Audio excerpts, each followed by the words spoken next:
Hai, halo semuanya. Selamat datang di GoFed Podcast, tempat kita ngobrolin UMKM Indonesia dari dekat. Kali ini kita akan bahas usaha tape ketan hijau Sri Rejeki Bubayan yang ada di Jombang. Gak cuma tentang sejarah dan pokoknya aja nih, tapi kita juga akan bedah dari 7 aspek studi kelayakan bisnis bareng aku, Jasmine. Aku Ratu, udah siap banget nih buat bahas. Nanti, siap banget dong. Dan aku Faisal udah siap juga nih buat ngulik. Oke, karena udah pada siap, jadi langsung aja kita mulai ya. Jadi awalnya itu, Tape Ketan Hijau Sri Rejeki Bubayan itu telah berdiri sejak tahun 2001, di mana bermula dari dapur kecil di rumah pemilik pendirinya, seorang ibu rumah tangga yang awalnya hanya membuat KP untuk konsumsi keluarga. Tapi karena banyak tetangga yang suka dan sering memesan, akhirnya usaha ini mulai dijalankan secara serius. Produksi pun meningkat dari skala kecil menjadi rutin setiap hari. Dan yang menariknya, beliau ini juga sebagai pelopor ketan yang warna hijau nih di wilayah Jombang. Biasanya kan kalau ketan itu kan identik warna putih ya, tapi beliau berani berinovasi menciptakan tape ketan hijau dengan tampilan yang lebih menarik dan rasa yang lebih otentik.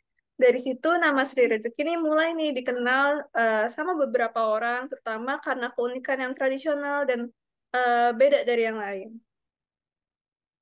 Oke, dan hebatnya lagi nih teman-teman, meskipun masih dijalankan secara rumahan dan manual, mereka bisa produksi ribuan bungkus per hari loh. Konsistensi, konsistensi rasa dan juga kualitasnya itu yang bikin pelanggan tetap datang. Bahkan tanpa promosi yang besar-besaran dan lebay-lebay kayak brand-brand lainnya di masa sekarang. Oke, nah kita lanjut mungkin ke aspek pertama nih. Aspek pasar dulu kali ya. Mungkin dari Faisal, dari pandangan kamu gimana nih tentang aspek pasar dan pemasaran dari tape ketan hijau Sri Rejeki ini? Oke, dari sisi pasar mereka nih, Suzuki udah punya pelanggan tetap. Dan penjualannya juga udah eh, mengandalkan word of mouth, alias mulut ke mulut. Meski belum masuk ke online marketing, tapi permintaannya stabil karena rasa dan kepercayaan dari pelanggan itu sendiri. Nah, tapi sayangnya mereka juga nih belum ekspor target pasar baru loh, karena mereka bisa digitalisasi. Kalau misal mereka bisa digitalisasi sedikit aja, maka potensi untuk pasar bisa jauh lebih luas jangkauannya gitu. Misalnya mungkin masuk ke marketplace makanan lokal atau pre-order secara online. Nah, betul banget. Seharusnya mereka bisa inovasi nih di dalam digitalisasi kayak masuk ke marketplace atau kayak pre-order secara online gitu. Nah, nanti menurut kamu kalau dari aspek teknisnya gimana tuh? Nah, kalau dari sisi aspek teknisnya untuk produksi rezeki sendiri itu masih secara manual gitu, mulai dari mengukus, mengaduk, sampai fermentasi. Tapi mereka itu udah punya tahapan baku meskipun belum tertulis sebagai SOP. Nah, untuk alat yang digunakan itu kayak seperti kukusan besar, panci, dan spatula kayu itu semuanya sederhana, tapi masih bisa berfungsi untuk operasionalnya.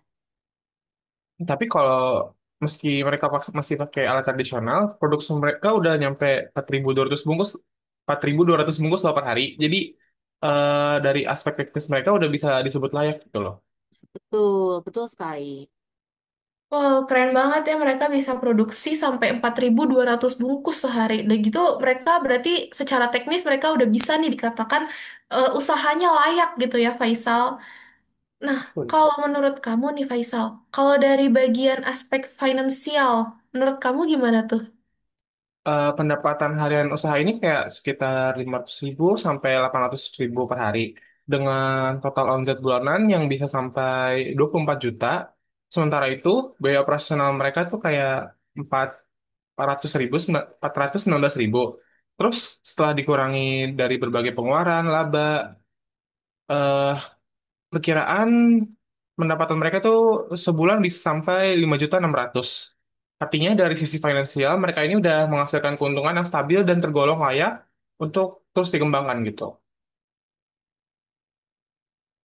Nah, untuk dari sisi BEP-nya sendiri, BEP unitnya itu ada di 246 bungkus dan BEP rupiah itu sekitar di 159.963 rupiah, yang artinya selama jualannya itu masih di atas angka tersebut, maka bisa dipastikan bisnis mereka tuh masih tahap aman gitu. Wow, berarti mereka ini udah ngitung juga gitu ya dari BEP-nya dan mereka juga dari secara finansial udah aman banget gitu bisnisnya. Nah, mungkin kita bahas aspek selanjutnya kali ya, yaitu aspek legal atau yuridis aja gitu kali ya.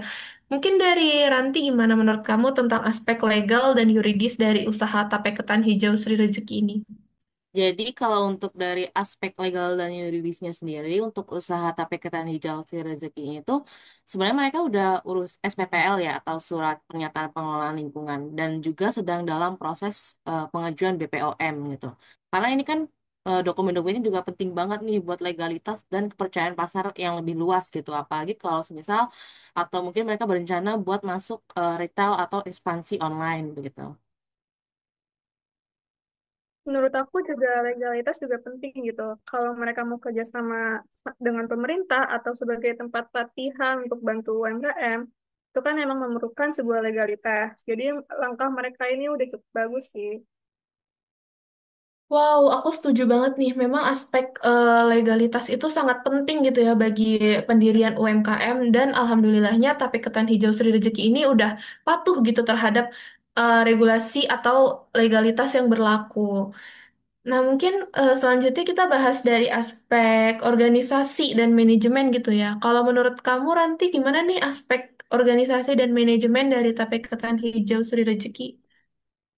Baik, jadi kalau untuk dari Tape Sri Ketahanan Rezeki ini, dari sisi aspek organisasi dan manajemennya, usaha sendiri tuh masih dikelola secara kekeluargaan gitu, tanpa adanya struktur organisasi yang formal. Jadi mereka ya udah secara kekeluargaan aja, tapi mereka sendiri tuh memiliki pembagian tugasnya tuh yang jelas, kayak ada yang bagian urus produksi, kemudian pengemasan, bahkan sampai di penjualan.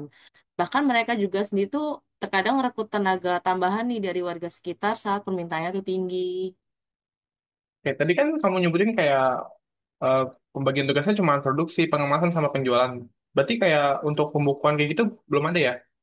Betul, masih belum ada, tapi masih pakai pencatatan manual aja. Tapi itu bisa jadi bahan pertimbangan mereka gitu untuk perbaikan di kedepannya. Hmm. Oke. Oke, nah berarti organisasi dan manajemen mereka meskipun belum tertata rapi, tapi ada beberapa hal yang memang mereka udah prepare gitu ya, dan mungkin kekurangannya ini bisa dijadiin apa ya sumber belajar gitu untuk masa depan.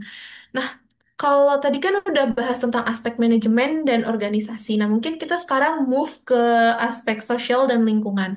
Mungkin dari Kak Ratu boleh menjelaskan kah terkait aspek sosial dan lingkungan dari Tape Ketan Hijau Sri Rejeki ini gimana sih, Kak? Kalau dari sisi sosial, menurut aku mereka udah berkontribusi besar sih untuk masyarakat sekitarnya. Jadi karyawan dari warga lokal, ilmunya itu kan diturunkan secara kekeluargaan kan ya. Jadi mereka tuh udah termasuk pelopor dari tape ketan hijau di Jombang, dan itu nilai budayanya udah lekat gitu. Kalau lingkungannya gimana? Kalau secara lingkungan, jadi limbah cair yang telah digunakan itu tuh mereka dikelola dengan sederhana. Jadi mereka akan buang ke tanah kosong belakang rumahnya agar bisa terurai secara alami. Sedangkan kemasan produk mereka tuh masih menggunakan plastik. Tapi mereka udah sadar sih soal pentingnya SPPL dan K3L. Itu sebagai tantangan mereka tinggal beralih ke bahan yang lebih ramah lingkungan dan mungkin adanya edukasi tentang pengelolaan limbah. Oke, aku setuju banget nih sama pandangan dari Karatu. Mungkin karena kita tadi udah bahas 7 aspek gitu ya, dari awal banget sampai tadi yang terakhir itu ada aspek sosial dan lingkungan. Mungkin kita masuk aja nih ke tahap yang penutupan atau tahap akhir banget yaitu di sesi kesimpulan. Nah, mungkin boleh dari Karatu dikasih kesimpulan Kak, gimana sih dari aspek yang tadi Kakak bahas? Oke, kalau misalkan dari sisi sosial dan budaya, menurut aku usaha ini nih udah punya kekuatan yang besar gitu. Tapi ketan hijau Sri Rezeki bukan cuman bisnis makanan, tapi juga bisa bagian dari identitas lokal yang diwariskan secara turun-temurun. Mereka memberdayakan keluarga dan warga sekitarnya untuk bekerja sama. Terus mereka juga menjaga citra rasa yang khas gitu, yang bisa membedakan dari produk lainnya.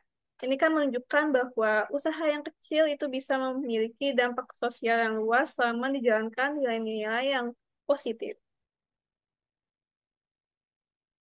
Nah, kalau dari sisi operasional dan manajemennya, sebenarnya untuk tape ketan hijau Sri Rezeki ini tuh udah cukup berjalan baik gitu. Terbukti bisa produksi ribuan bungkus per hari secara konsisten. Nah, tapi saya sendiri tuh masih belum ada struktur organisasi yang formal dan juga SOP tertulis. Dan juga sistem pencatatannya tuh masih kurang gitu, sehingga membuat potensi pengembangannya jadi terbatas. Nah, kalau aspek ini bisa ditata lebih rapi, mungkin dari pembagian kerja deh sampai dokumentasi proses, maka bisa dipastikan mereka bisa naik level sebagai UMKM yang siap bersaing di pasar yang lebih luas. Aku lanjut ya, di finansial sendiri, tape ketan hijau rezeki udah terbukti menguntungkan. Dengan omset bulanan yang cukup besar dan titik impas yang rendah, usaha ini tuh udah berada di jalur yang sehat. Tapi agar pertumbuhan bisa berkelanjutan, mereka perlu mulai mencatat transaksi harian, memisahkan keuangan pribadi, dan menggunakan sebagian laba mereka gitu untuk investasi seperti pengembangan produk, kemasan yang ramah lingkungan, sama promosi digital. Itu sih yang paling penting, si promosi digital. Terus hal kecil kayak gini tuh biasanya akan memperkuat fondasi mereka sekaligus membuka peluang ekspansi gitu. Cukup sih dari aku. Mungkin Jasmine Oke, lanjut. Oke, aku setuju banget sih sama kesimpulan dan pendapat dari teman-teman semua di sini. Jadi memang tape ketan hijau Sri Rejeki ini adalah contoh nyata UMKM tradisional yang punya potensi besar ketika mereka mulai perbaikan dari sisi manajemen dan juga mendigitalisasi. Mereka itu bisa jadi role model gitu ya bagi pelaku usaha lain yang ingin berkembang tanpa meninggalkan nilai lokal atau nilai budaya dari usaha mereka. Nah, mungkin itu aja pembahasan di Glove Podcast pada episode kali ini. Sampai jumpa di episode selanjutnya. Terus dukung UMKM lokal ya teman-teman, dan jangan berhenti belajar dari kisah-kisah inspiratif seperti Tape Ketan Hijau Sri Rejeki Bubayan ini. Sampai jumpa di podcast selanjutnya. See you, bye-bye. Kami dari Prodi Bisnis Digital Universitas Negeri Jakarta. Di sini ada saya Jasmine dan rekan saya yaitu ada Ranti, Faisal dan juga Diah Ratu yang akan mewawancarai Bapak terkait usaha Bapak yaitu Tape Ketan Hijau Sri Rezeki Bubayan. Sebelumnya mungkin boleh Bapak perkenalan dulu Ya. Nama saya Agus Wardoyo, umur 50 tahun. untuk usaha Tape Ketan ini Bapak sudah berapa lama ya Pak? Mulai usaha ini, mulai awal itu orang tua saya. Saya penerusnya. Mulai 2021. 2001. Oke, baik. Mungkin pertanyaan dari kami cukup sekian, Pak. Semoga usaha Bapak semakin lancar dan semakin bisa go internasional. Terima kasih banyak, Pak, sudah meluangkan waktunya.